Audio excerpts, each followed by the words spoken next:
Jabatan Perkhidmatan Veterina JPV Terengganu menyiasat dakwaan penganiayaan seekor kucing dilakukan dua kanak-kanak di Dungun. Pengarah JPV Negeri Dr. Anun Man berkata, pihaknya telah menerima lebih 300 aduan berkaitan kejadian itu. Terdahulu tular klip video yang berdurasi 18 saat di media sosial memaparkan tindakan dua kanak-kanak menyepak dan memukul kepala kucing tersebut menggunakan selipar selain menarik tali yang diikat pada leher haiwan itu. Assalamualaikum warahmatullahi wabarakatuh dan salam Malaysia Madani. Anda bersama saya Muhammad Irfan bin Muhammad Fauzi di Saga TV SMK Samanggagah. Lorong di belakang saya ini bukan sekadar tempat pembuangan sampah, malah bagi ribuan nyawa kecil ini, ia adalah medan pertempuran untuk meneruskan hidup. Di sebalik kehidupan manusia, terdapat jiwa-jiwa yang tersisih. Tanpa makanan, tanpa rumah dan tanpa tempat perlindungan. Bagi kucing jalanan, setiap hari adalah perjuangan untuk meneruskan hidup. Persoalannya, dari manakah datangnya mereka ini? Adakah perkara ini disebabkan oleh haiwan kerana membiak? Tidak. Di sebalik peningkatan populasi kucing ini, puncanya adalah sikap manusia itu sendiri. Hal ini disebabkan kerana statistik menunjukkan peningkatan kes pembuangan haiwan pemeliharaan, terutamanya selepas musim perayaan. Kucing yang dahulunya dibalai dan disayangi, akhirnya ditinggalkan di pasar-pasar atau jalanan tanpa sebarang belas kasih.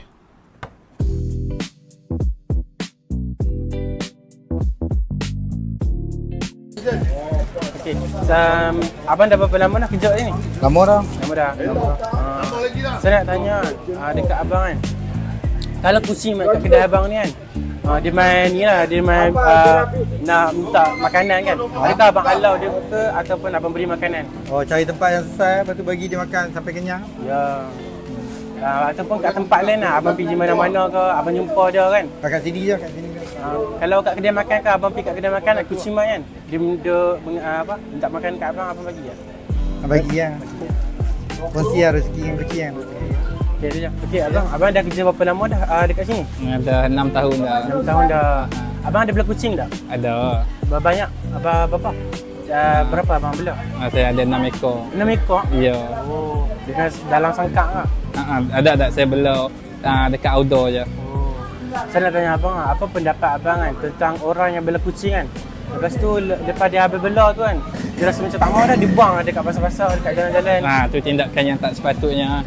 Sebab mungkin persepsi mereka kalau mereka buang kucing dekat pasar awam ni, kucing tu boleh hidup. Tapi kalau realiti dia, kucing tu tak boleh hidup pun sebenarnya. Sebab sini lori keluar masuk, lepas tu dia nak cari makan tu mungkin senang kan.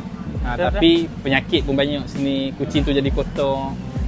Lepas tu kalau ada kucing lah, kucing mana-mana kau datang kat kedai abang kan, abang ada sikit makanan ke ataupun kan apa-apa ke makanan? Kami memang standby makanan kucing. Abang memang pecinta kucing kan? Itu sajalah. Kesedaran sahaja tidak mencukupi. Di Malaysia, kita mempunyai peruntukan undang-undang kukuh seperti Akta Kebajikan Haiwan 2015, Akta 772 yang memperuntukkan denda berat dan penjara bagi kes penderaan dan pengabaian haiwan. Namun, adakah kita mahu terus bergantung kepada undang-undang semata-mata? Pemilikan haiwan memerlukan komitmen, bukan sekadar hobi bermusim. Jika kita tidak mendidik diri kita supaya menjadi masyarakat yang lebih bertanggungjawab, jalanan ini akan terus menjadi kuburan bagi makhluk yang tidak berdosa. Haiwan ini tidak diminta untuk dilahirkan di jalanan. Mereka haiwan yang bernyawa dan layak disayangi. Menyelamatkan seekor kucing mungkin tidak akan mengubah dunia. Tetapi bagi kucing itu, dunianya yang telah berubah. Sampai bilakah kita harus membiarkan kucing jalanan terbiar begini? Saya, Muhammad Irfan bin Muhammad Fauzi, melaporkan untuk The Saga TV.